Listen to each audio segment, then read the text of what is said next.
역대하 1장 1절에서 17절. 다윗의 아들 솔로몬의 왕위가 견고하여 가며 그의 하나님 여호와께서 그와 함께 하사 심히 창대하게 하시니라. 어, 역대상과 역대하는 에스라가 썼습니다. 뭐 에스라스도 에스라가 썼고요. 그래서 역대기는 창세기부터 기록을 하고 있습니다. 열왕기는 사무엘상, 창세기부터 쭉 사무엘상 해서 어, 바벨론 포로 갔다 올 때까지 썼는 거고, 역대하는 창세기부터 바벨론 포로 갔다 오는 이야기까지 기록을 하게 되어 있습니다.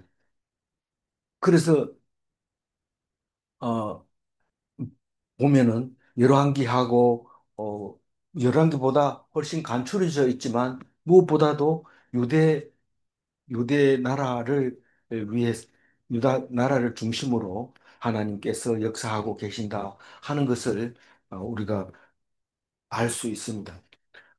다시 말해서 이스라엘이 정통이 아니고 유다가 정통이기 때문에 유다 기준으로 보고 기록을 한 것을 보면 훨씬 이해가 잘 됩니다. 어제 말씀 잠깐 묵상했는 거 보고 다시 보면 어제는 스바냐서를 끝내면서 어, 하나님을 섬기지 않는 사람들은 수치를 모른다 이랬는데 끝까지 이 수치를 모르게 해버립니다. 왜냐하면 하나님이 수치를 당하지 않도록 깨달은 다음에 수치를 당하지 않도록 해주십니다. 우리가 죄를 지으면 그 벌을 받아야 될 텐데 하나님이 안 받게 예, 사해 준 것과 마찬가지죠. 우리 죄를 지어서 그 벌을 깨닫고 벌 받으려면 다 죽어야 돼요. 그런데 하나님이 그것을 다 사해 줌으로써 우리가 하나님 앞에 당당히 설 수 있는 것처럼 그렇게 하나님 앞에 죄를 지어놓고 하나님을 에, 그 죄를 지은 것도 모르는 수치를 모르는 그런 사람에게 이제 다시 내가 수치를 당하지 않게 했다. 그래서 우리가 성경 말씀을 읽어보면요.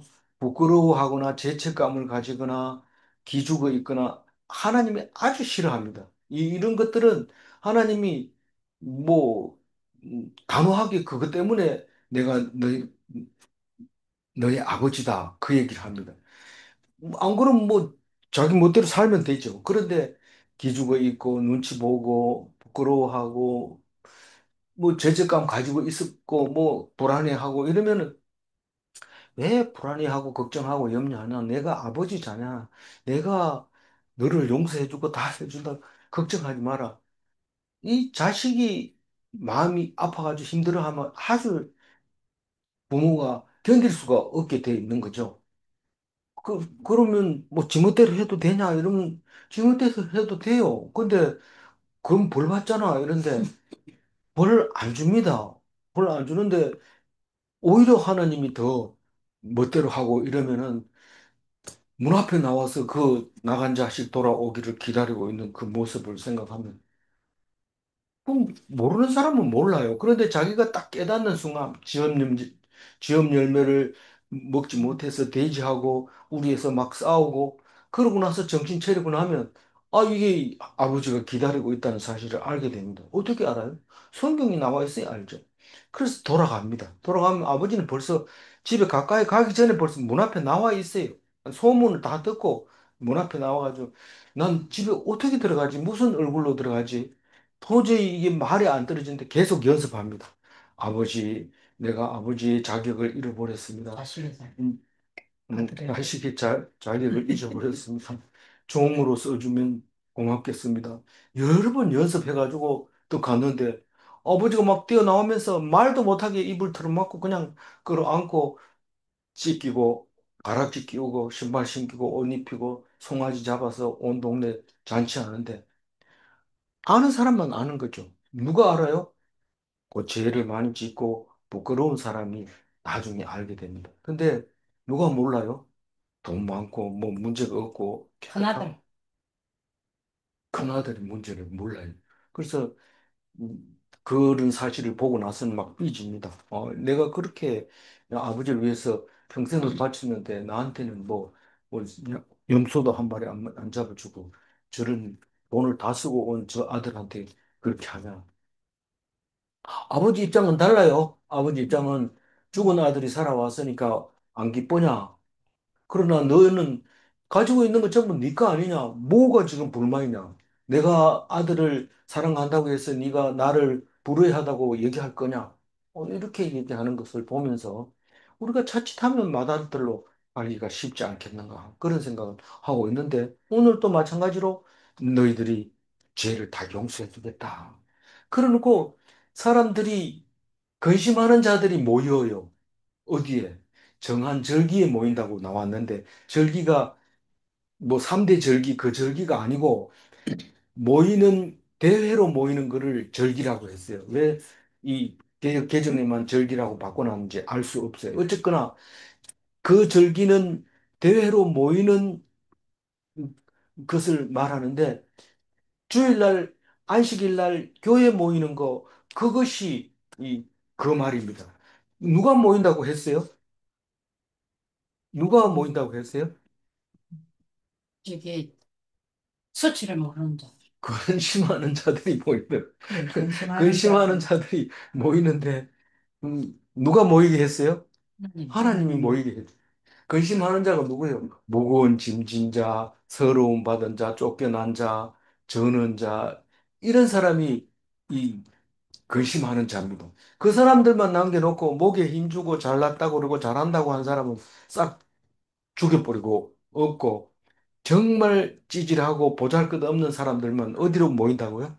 교회로 모인다. 교회로. 그래서 교회는 불쌍한 사람, 억울한 사람, 쫓겨난 사람, 갈 곳이 없는 사람이 교회에 오는 거지. 돈 많고 뭐 하는 사람은 왜 교회에 나와요? 자랑하려고, 교만하려고 그렇게 교회에 온다고 얘기하고 있어요. 언제 그 얘기했어요? 어제 그 얘기를 했어요. 그런 사람들 다 없애버리고 가난한 사람 아는 게 교회인데. 그러니까 부자들이 깜짝 놀라면서 그러면 누가 믿겠느냐? 이러니까 부자는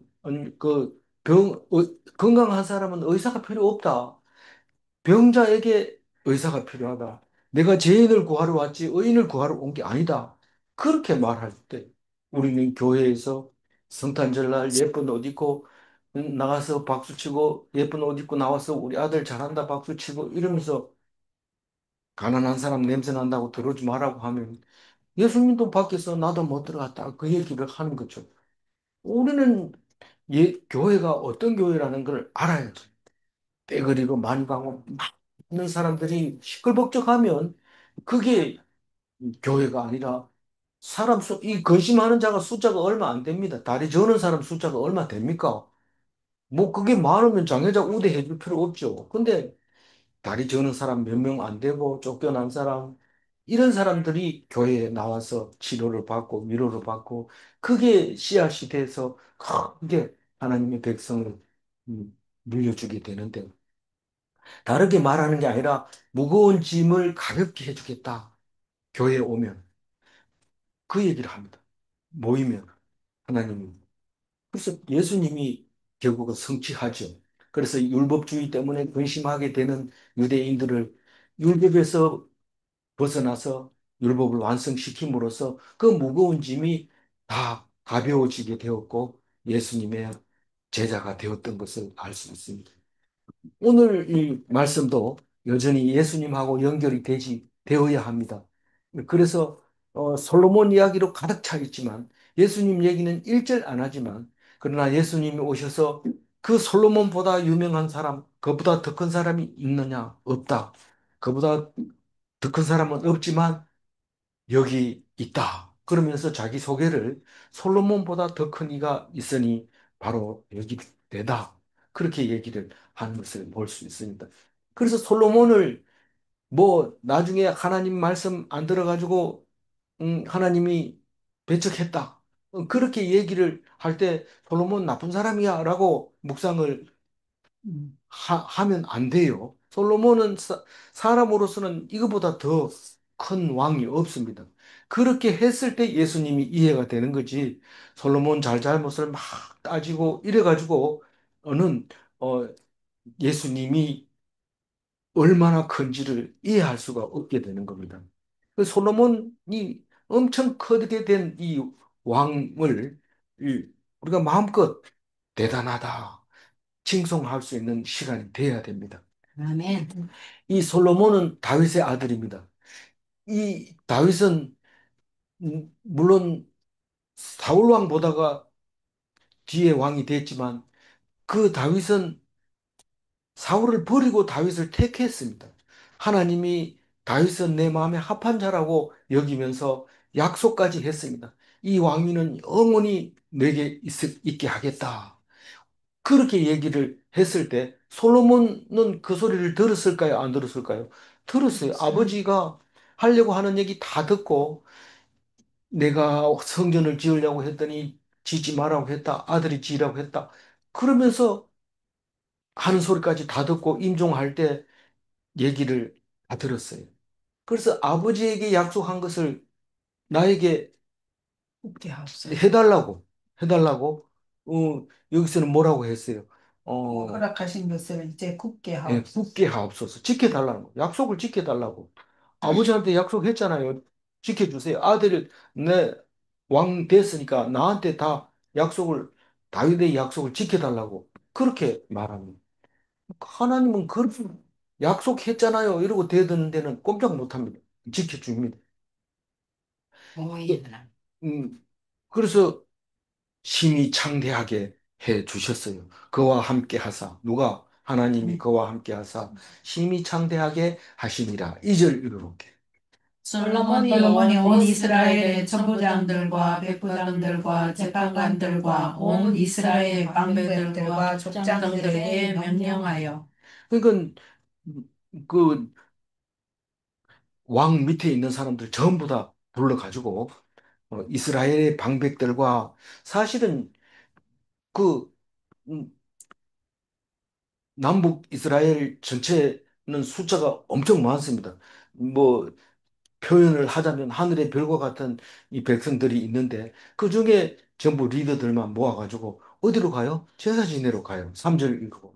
솔로몬이 온 회중과 함께 기브온 산당으로 갔으니 하나님의 회막 곧 여호와의 종 모세가 광야에서 지은 것이 거기에 있습니다. 그러니까 음, 아버지 왕위를 이어받아가지고 저 백부장, 재판관, 천부장, 족장, 방백 이렇게 다 정한 다음에 첫 번째 해야 될 게 제사 지내야 되는 거다. 그렇게 생각했어요. 이 다윗은 어렸을 때 아직 목동으로 있을 때 하나님을 그렇게 간절히 원했을 때 그 괴는 어디 있었어요? 장막적이. 괴는 기럇 예아림이 있었다고 언제 묵상했어요? 다윗은 어렸을 때 하나님 괴가 어디 있어요? 출애굽할 때 그 괴 만드는 거 어디 있어요? 기럇 예아림에 있었다. 그걸 어디서 들었냐면 베들레헴에서 들었다. 그렇게 얘기를 했습니다. 그러고 나서 왕이 딱 되고 나서 그걸 찾아오려고 하니까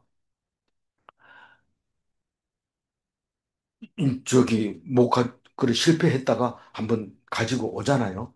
이, 그런데 그 괴는 어떻게 돼 있었어요? 이게 요단강 건너가지고 길갈에서 있다가 여리고에 잠깐 갔다가 와가지고 그 다음에는 음, 어디에 있어요? 실로에 있습니다. 실로에 있다가 실로에서부터 사사기를 지나면서 자기 생각에 옳은 대로 하는데 이 괴는 전쟁터로 막 갑니다. 온 대로 여 전쟁터로 데리고 가고 모시고 가고 괴를 그렇게 다니고 성막은 그대로 있다가 나중에 기브온으로 이제 갑니다. 이 성막만. 그리고 괴는 전쟁할 때마다 들고 나가다가만 블레셋에 빼앗겨서 물론 몇 개월 안 있었지만 거기 가서 남의 괴를 빼앗아 왔지만 자기들이 감당을 못 합니다. 이 다곤 신전. 신상이 목이 부러지고 아침에 일어나니까 종기가 막 나고 이러니까 여기저기 보내다가 도저히 안 돼서 우차에다가 실어가지고 보냈는데 전나는 소에다가 매어가지고 이스라엘 쪽으로 보내니까 뒤도 안 돌아보고 곧바로 가가지고 그 소를 잡아서 이제 제사 지내고 독종을 그렇게 제사 지내는 그 얘기 그가 베스메스인데 이스라엘 사람이 뭣도 모르고 들여다보다가 5만 70명이 죽게 되고 겁이 나서 기럇 야림에 옮겨가지고 아비나답의 집에 20년 있다가 다윗이 왕이 된 뒤에 이걸 생각이 나서 가지고 올라 하다가 또 싸우고. 또 우차로 가다가 그만 타작마당에서 소가 날 때마다 왜 날뛸까요? 곡식 먹으려고. 근데 베스메스에서 올 때는 꽃밥. 곧바로 젖이 출출 흐르고 송아지가 뒤에 새끼가 우는데도 뒤도 안 돌아보고 왔어요. 근데 여기서는 곡식 그게 탐이 나가지고 보고 있는 동안에 튀니까 우사가 손을 딱 대니까 죽사해버렸어요. 생각해보니까 겁이 나서 못 가져오는 거예요. 그래서 3개월 동안 고민하고 걱정하고 알아봤더니 그건 사람이 매야 된다는 걸 알게 됐습니다. 근데 왜 죽였을까요? 우사가 딱 손대는 순간 왜 죽었다고? 하나님. 하나님이 사람이 하나님을 보호하는 게 아니다. 하나님이 사람을 보호하는 거다. 확실하게 보여주고 우리는 명령에 순종하는 사람만 살아남도록 그렇게 레위인이 짊어지고 오벳 에돔의 집에서 한 발짝 옮길 때 제사 지내고 두 발짝 옮길 때 또 제사 지내고 그렇게 해서 예루살렘까지 왔었던 거죠. 거기서는 대충 잡아서 한 15km 정도 될 것 같아요. 여기 오베데돔의 집에서 오벳 에돔에서 여기까지. 그 정도까지 오는데 그렇게 길게 오면서 그렇게 했어요. 어 근데 기본 산당에는 뭐가 있다고요? 저기 성막. 성막이 거기 있어요. 회막이라고 하면서 이 모세가 광야에서 지었는 건데 이 괴는 이 회막 지성소 안에 있어야 되는데 괴는 따로 있고 해막만 따로 있고 지성소도 없는 해막이 기브온 산당에 있었어요. 다른 성경에 보면 기브온 산당에 우상들도 섬기는 그 당이 있었던 것 같아요. 그 여러 당이 있고 여기에 해막도 거기 있고 그랬던 것 같아요. 그래서 해막은 거기 있고 괴는 어디 있다고 사절 읽어볼까요? 다윗이 전에 예루살렘에서 하나님의 괴를 위하여 장막을 쳐두었으므로 그 괴는 다윗이 이미 기란 야림에서부터 그것을 위하여 준비한 곳에 외워 올렸고. 이 준비한 곳은 예루살렘 성에다가 임시로 뭐 하나님이 뭐 설명해 준 건 없지만 임시로 괴를 모시는 천막을 쳐놓고 거기다가 괴를 모시고 거기서 제사를 지내고 또 산당에 가가지고 기브온 산당에서도 제사를 지내고 거기서도 제사 지내고 이렇게 했던 것을 어, 어떤 성경인지 모르겠네요. 거기서 이야기를 하고 있습니다. 어, 거기서는 분명히 안 나와요. 기브온 산당의 회막에서 또 예루살렘 에, 아, 그 역대 역대상이네, 역대상. 역대상 끝에 그렇게 그 얘기를 했어요. 그래서 제사 지내고 저 성가대 조직하고 하는 얘기가 나왔네요. 그렇게 올려가지고 괴는 거기 있는데 괴 크기가 얼마만하다고요? 한번 읽어보고 출애굽기 37장 1절 읽어. 살렐이 조각목으로 괴를 만들었으니 길이가 2규빗 반, 너비가 1규빗 반, 높이가 1규빗 반이며. 예. 그러니까 밑으로 보면 1.25m고 0.75m. 0.75, 0.75 이렇게 돼 있어요. 그래서 두 사람이 들면 딱 맞을 것 같은데 채를 보면 뭐 네 사람이 들 수도 있고 이렇게 만들어져 있어요. 이제 그걸 가지고 이제 전쟁터에 나갔기도 하고 그랬던 것을 알 수 있습니다. 음,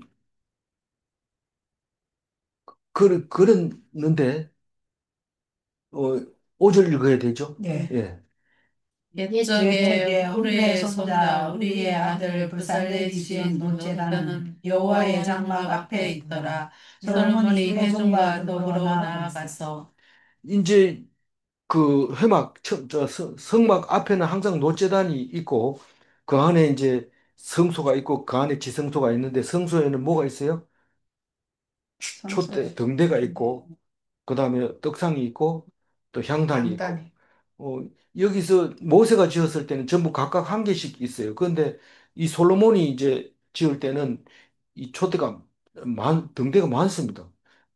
그 여러 개 쭉 가면서 길이도 크고 여러 사람이 들어갈 수도 있고 그렇게 만들어져 있었는데 이 노제단이 그 앞에 있는데 노제단 노제단을 번제단이라고 말하는데 출애굽기 38장 1절에 한번 읽어볼까요? 그가 또 조각목으로 번제단을 만들었으니 길이는 5규빗이요 너비는 5규빗이라 예, 네모가 반듯하고 높이는 3규빗이며 그게 어떻게 그쪽으로 이렇게 올라가 버렸네요. 예. 2.5m, 2.5m, 1.5m. 그러니까 가로 세로 2.5m고 높이가 1.5m인데 굉장히 크잖아요. 사람 그 서면은 바로 요 눈 밑에 요 정도 오잖아요. 요 정도 오는데 단에 가보면은 저기 이스라엘 단 그 거기 가면 그 단이 그 어디요? 저 단과 베르세바 할 때 예, 단으로 예, 그 단인데 거기를 가이사라 빌립보라고 하잖아요. 예예예. 거기 가면 스텐으로 만들어 놓은 게 있는데 훨씬 커요, 이거보다. 이 높이가 높아요. 높이가 그 밑에 들어갈 수 있도록 돼 있어요. 그 너비는 아마 2.5m, 2.5m 되는 것 같은데, 그 내 귀에 이제 뿔처럼 이렇게 만들어져 있고, 그 상수리 나무 아래에다 그걸 만들어 놨는데, 뭐 모형이라고 만들어 놓긴 했는데, 높이가 좀 교육보다 높은 것 같아요. 그런, 그런 게, 거기에다가 소를 어떻게 태워요? 조각목으로 만들었는데, 그러니까 태워야 돼요? 안에 저기 놋으로 만든 거물을 이렇게 해가지고 채도 끼우고 돼 있고 거기다 얹어놓고 장작을 넣고 불을 태워서 고기를 태우고 이제 다 타면 이제 그 재까지 다 치우고 운반할 때는 그 거물만 빼내가지고 옮기니까 이 조각목이 거리가 있으니까 태울 수 있는 거죠. 어, 그런 구조로 되어 있는데 그 번제단이 회막 앞에 있더라. 회막 앞에 있더라 이 말은 왜 하냐면 거기서 제사를 지내려고 한다. 그렇게 얘기합니다. 그래서 온 회중은 천부장, 백부장, 재판관, 방백, 족장 이런 사람들이 회중인데 다 데리고 가서 6절을 읽어봅니다. 여호와 앞곧 회막 앞에 있는 노테단에 솔로몬이 이르러 그 위에 한 마리 희생으로 번제를 드렸더라. 네.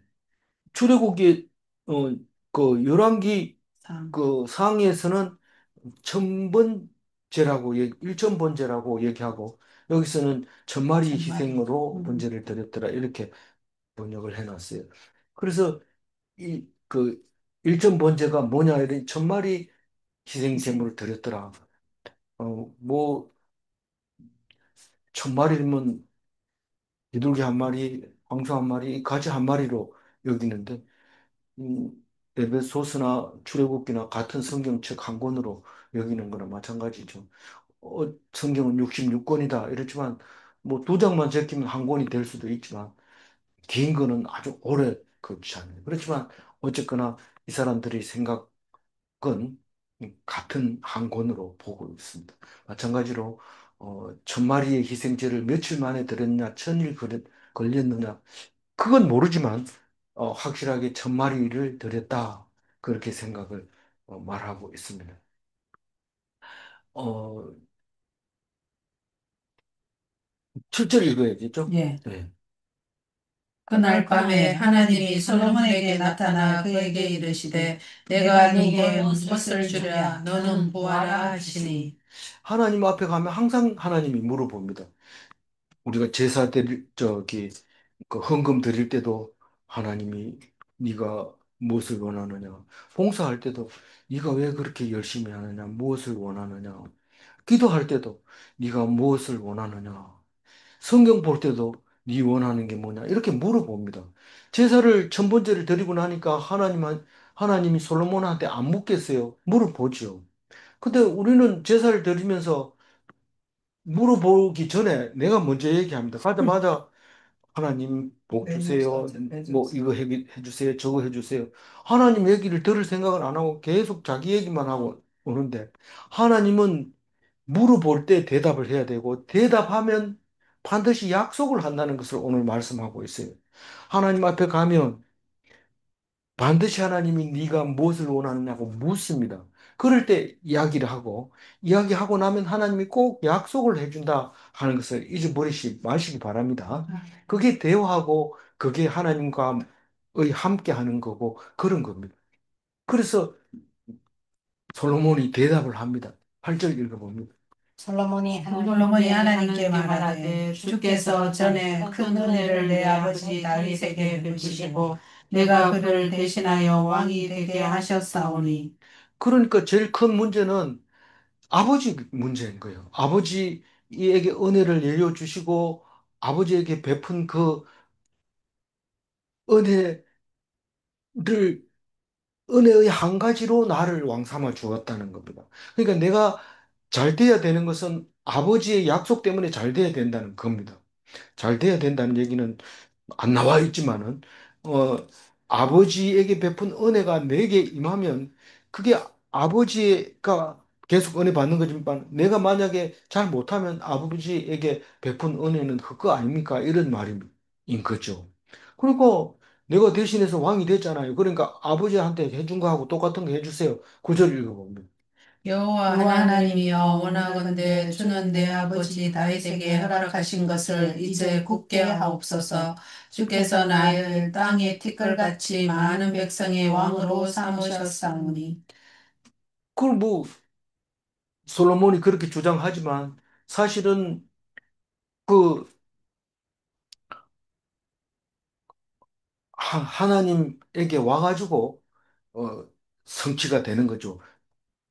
이 솔로몬이 아버지에게 약속한 거 굳게 해주세요. 라고 얘기를 해봤자 결국은 예수님한테 와서 이루어진 거지. 솔로몬이 하는 걸로 봐가지고는 그건 헛방인 거예요. 잘못되어 있는 거예요. 뭐 말도 가지지 말았는데 말 가지고 병거 가지지 말았는데 병거 가지고 이방 여자를 하지 말았는데 이방 여자하고 결혼하고 또 그 신들을 또 지키고 이랬고 그래 놓으니까 이게 하나님 마음에 합당하지 못하게 돼버린 솔로몬인 거죠. 그러나 우리는 그걸 생각하는 게 아니고 솔로몬은 대단하다. 그것만 생각하는 겁니다. 왜냐하면 예수님이 다 이루시기 때문에 걱정할 필요가 없습니다. 그러니까 다시 말해서 솔로몬이 지은 죄, 솔로몬이 잘못된 거 우리는 그 생각하지 말자. 오직 솔로몬은 위대하고 크고 하나님이 주신 복을 가진 분이다. 그것만 기억하고 있으면 예수님이 나머지 문제는 다 해결해 주는 겁니다. 아니, 지난번에 4년 전에 묵상할 때는 그렇게 말하는 분이 있었어요. 아주 솔로몬을 나쁘게 얘기하는 사람이 있었어요. 그렇지 않습니다. 솔로몬이 제일 멋있어야지 예수님이 더 멋있어지는 겁니다. 사무엘 하 7장 13절에는 뭐라고 합니까? 그는 내 이름을 위하여 집을 건축할 것이요 나는 그의 나라 왕위를 영원히 경고하게 하리라. 이게 다윗에게 준 약속입니다. 근데 그게 솔로몬 성전이 무너지고 바벨론 포로 갔다 와가지고는 아니다. 이거 솔로몬 성전이 우리에게 주는 거 아니다. 그리고 말씀으로 에스라가 막 외치니까 그러니까 400년 있다가 예수님이 오셔서 완성하게 되는 것이죠. 10절 읽어볼까요? 주는 이제 내게 지혜와 지식을 주사 이 백성 앞에서 출입하게 하옵소서. 이렇게 많은 주의 백성을 누가 능히 재판하리까 하니. 하나님은 이 기도를 좋아해요, 싫어해요? 좋아해. 엄청 좋아합니다. 그러나 옳은 걸까요? 틀린 걸까요? 사실은 옳지 않습니다. 왜 옳지 않느냐면 다윗을 생각해 보면 압니다. 다윗은 자기 지혜, 자기 지식으로 통치하지 않았습니다. 오직 하나님께 물어봤어요. 그때. 왕이 아니라 거의 버금 왕으로서 물어보고 전달해주는 역할밖에 안 했어요. 거꾸로 얘기하면 제사장 역할밖에 안 한 거예요. 왕이지만. 그런데 이 사람은 지금 큰 백성, 하늘의 별과 같은 이 백성을 내가 어떻게 감당합니까? 아버지도 내가 어리다고, 음, 이 부하들을 불러다 놓고 내 아들이 어리니까 너희들이 도와줘야 된다. 그렇게 얘기했는데 나도 역시 이거 감당하기 어렵습니다. 지혜를 주세요. 지식을 주세요. 그렇게 말하고 있는 겁니다. 그래야 이 백성 앞에 출입할 수 있게 된다고. 출입이 뭐라고 그랬죠? 통치하는 걸 출입이라고. 이 앞에 보면 다윗을 보고 왕을 삼을 때 그러잖아요. 사울이 왕일 때도 당신은 우리 유다 지파에서 출입을 하지 않았습니까? 유, 다윗, 사울이 전체 이스라엘의 왕일 때도 다윗이 실제로 유다 백성의 지도자였던 것을 말하고 있는 거죠. 그- 마찬가지로 솔로몬은 내가 백성 앞에서 출입하려면 지혜와 지식이 있어야 되는 거 아닙니까? 주기로 약속한 거 주세요. 그렇게 얘기합니다. 사실 지혜와 지식은 솔로몬보다 큰 사람 없습니다. 잠언서도 쓰고 전도서도 쓰고 아가서도 썼지만 사실 자세히 들여다보면 하나님이 없어요. 그 안에 하나님이 있던데 헛되고 헛되니 모든 것이 헛되고 헛되고 헛되고 그러니 하나님을 믿는 거 말고는 다 헛되다 이렇게 얘기하지만 사실 그 말씀을 자세히 들여다보면 헛된 이야기를 하고 있는 거예요. 헛되다는 얘기를 하고 있는 거예요. 그러나 하나님 섬기는 사람은 하나님이 주시는 은혜만 기록합니다. 우리가 살면서 똑같은 일을 해도 자꾸 나쁜 것만 지적질하고 음, 이렇게 하면 하나님 백성으로서 자격이 없어요. 그럼 하나님 백성은 어떻게 해야 돼요? 주신 은혜에 감사하고 기뻐하고 기도하고 그렇게 해야 하나님 백성이지. 내가 거짓말했나? 이 잘못한 거 아니냐? 그렇게 하는 것은 하나님이 주신 게 아닙니다. 그러니까 전도서도 전도를 할 때 그렇게 전도해가지고 안 됩니다. 일하는 사람 보고 불러가지고 헛되고 헛되니 하나님만 믿어라. 이렇게 하면 어떻게 할 줄 모릅니다. 그러나 일하는 사람 놔두고 하나님이 주시는 은혜가 넘쳐라. 넘치고 넘친다. 이 얘기만 해요.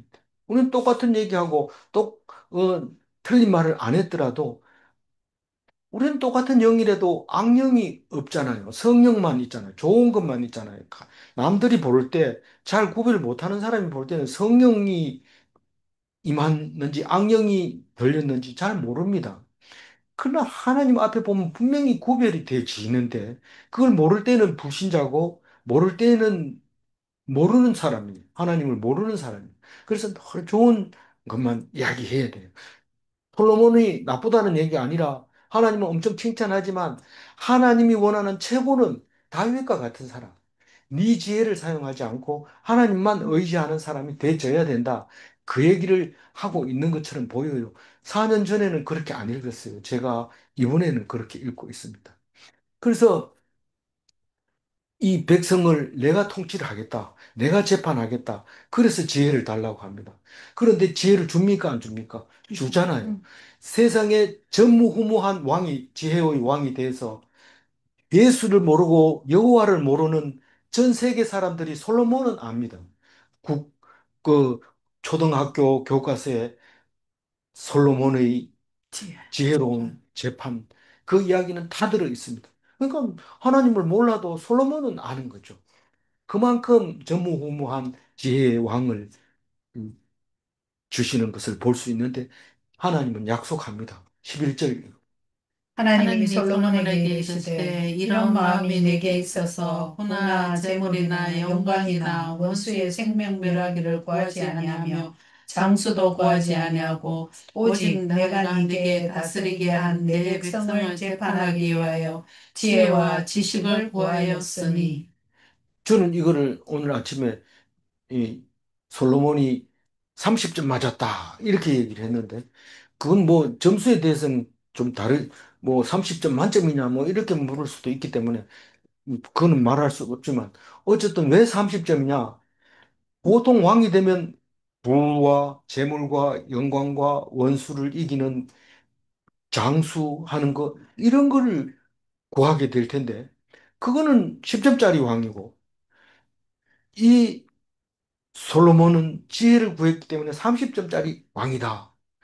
그럼 100점짜리나 만점 받으면 어떻게 해야 돼요? 다윗처럼 해야 돼요.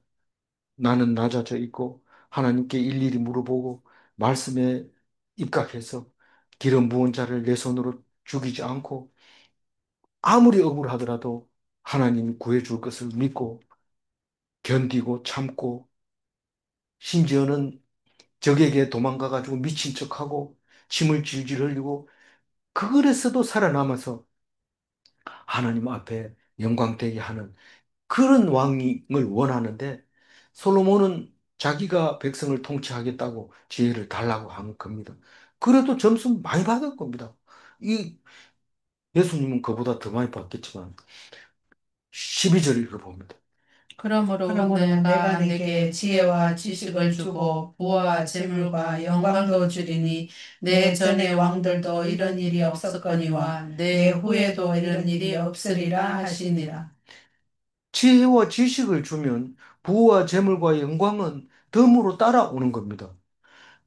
만약에 부는 주고 지혜와 지식을 안 주면 그 부는 소유를 하지 못해요. 간직을 하지 못합니다.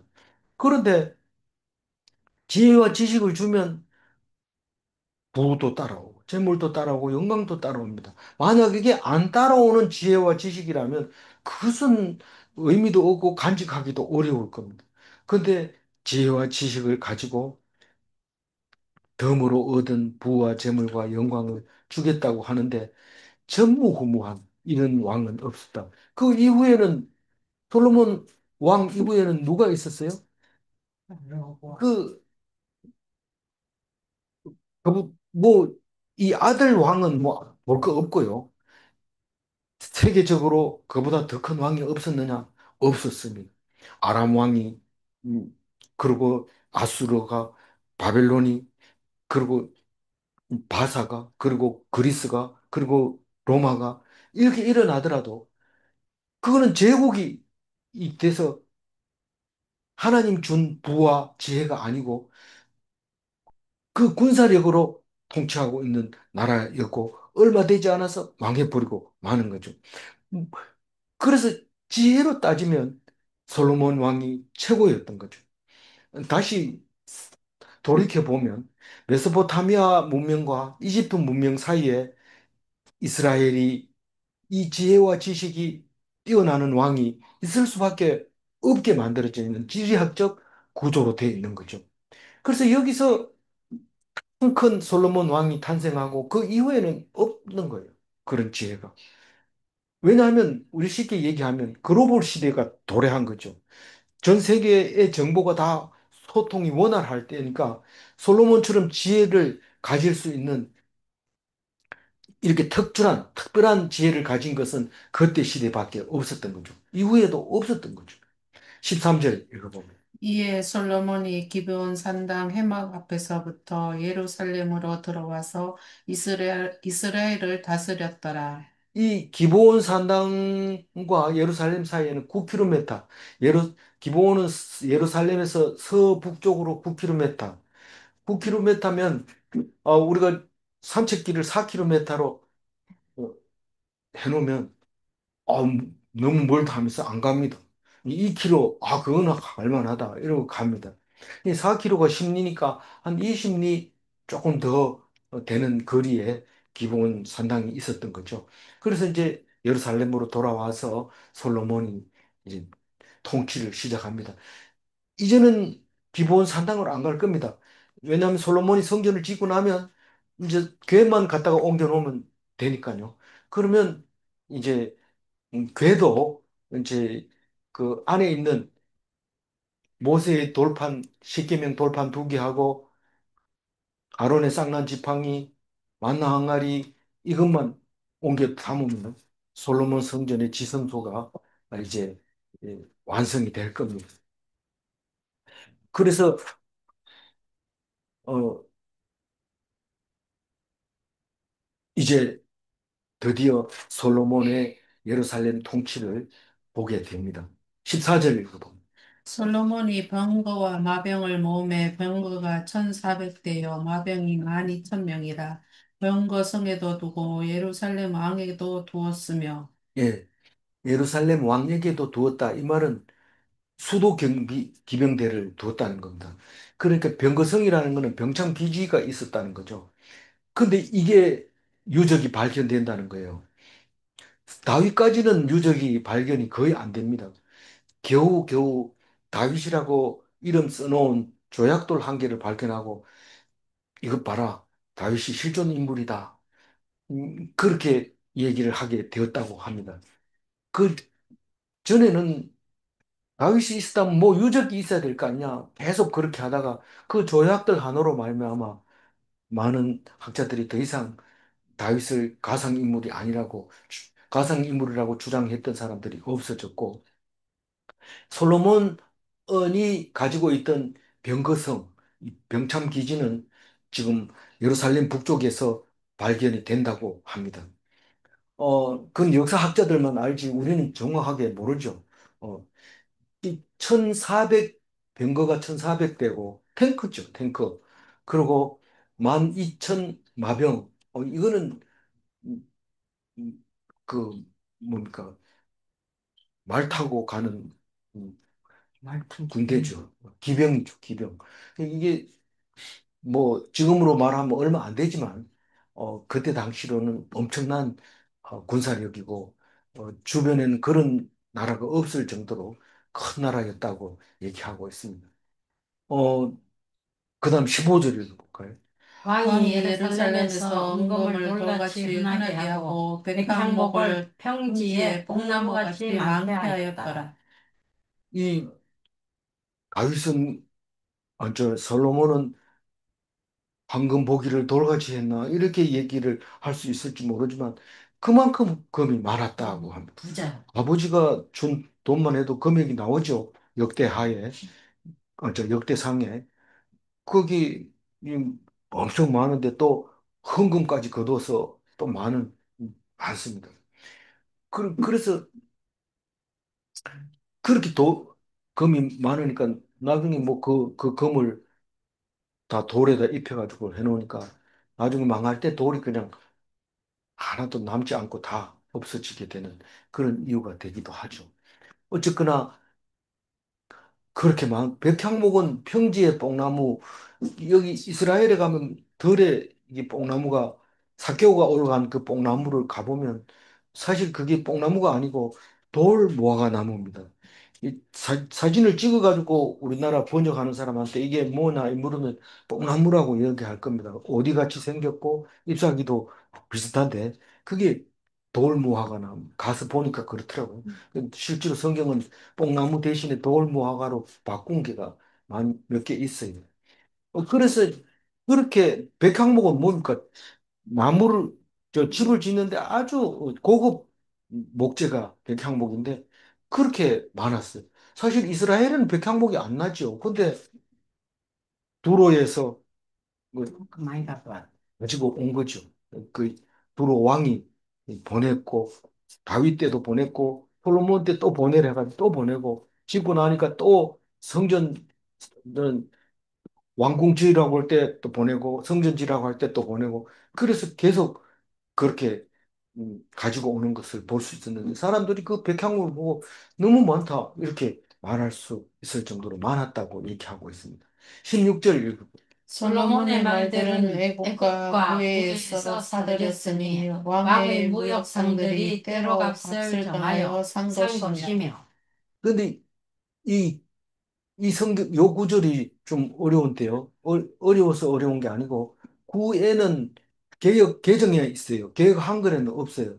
그리고 세 번역의 구애로 나와 있고 우리말 성경에 구애로 나와 있고 제가 보는 히브리 성경에는 구애라는 단어가 없어요. 그런데 공동 번역에는 이걸 빌기야와 큐에서 사들였으니 이렇게 나와 있고 킹 제임스 버전에서는 이, 말과 아마씨를 사들였으며 이렇게 해놨어요. 그러니까 이게 지금 모든 성경이 정리가 안 되고 있는 겁니다. 어, 왜냐하면 성경은 한 사람이 써가지고 한국어로 온 게 아니라 사본으로 이렇게 오다 보면 이게 이제 틀려질 수가 있는데 그렇게 필사하는 사람들이 열심히 해도 이렇게 놓쳐버리거나 잘못 글자가 쓰일 수가 있습니다. 점 하나를 잘못 옮겨 적음으로써 전체가 틀려질 수가 있는데 알 수 없어요. 그 원인을 알 수 없고 이렇게 두 가지로 세 가지로 혹은 네 가지로 이렇게 예, 다르게 말하는 게 구애에서 사들였으며 지명인지 뭔지 알 수가 없어요. 나라 이름인지 없지만 개혁 개정을 기준으로 한다면 애국가 구애에서 샀다 그렇게 얘기합니다. 구애는 어딘지도 모르고 만약 지명이라 하면 무역상들이 때로 값을 정하여 산 것이며 무역상들이 때로 주었다는 것은 국제 나라 간의 거래 가격이 있는데 그게 정해놓은 가격인데 다른 번역에서는 도매 가격으로 사들였다라고 번역한 데도 있습니다. 어쨌거나 솔로몬이 지금 부를 축적하고 있는 겁니다. 어, 부의 한 부분에는 말이 또 있었던 거죠. 은금 백향목만 있었는 게 아니라 말도 있었는데 싼 값에 사와서 도매값에 사와서 소매값으로 넘긴 그런 겁니다. 소매값은 왜 비싸야 될까요? 이 사가지고 와서 파는 거는 부가 가치가 별로 없어요. 근데 사가지고 와가지고 이익을 창출하면 부가 가치가 훨씬 높습니다. 그래서 사가지고 와가지고 이익을 창출하는 사람은 부가가치세를 내야 됩니다. 그런데 파는 사람도 사면서도 팔면서도 다 부가가치세를 냅니다. 그러나 산 만큼 팔았다면 부가가치세는 없습니다. 산 만큼 판 것에서 제해버리기 때문에 사가지고 판 것은 부가가치를 인정하지 않기 때문에 그건 별로 차이가 안 납니다. 그런데 이 소매로 팔았다 하는 것은 굉장히 예, 가치를 높여서 장사를 했다 이런 뜻으로 볼 수 있습니다. 여기에 헷 사람하고 아람 사람들이 나오는데 그전에는 헷 족속과 아람 족속들이 이라고 표현했는데 벌써 솔로몬 시대에 와서는 그 음, 나라들이 형성되는 것을 볼 수 있습니다. 이 헷 족속은 히타이트 족속인데 17절 안 읽었어요?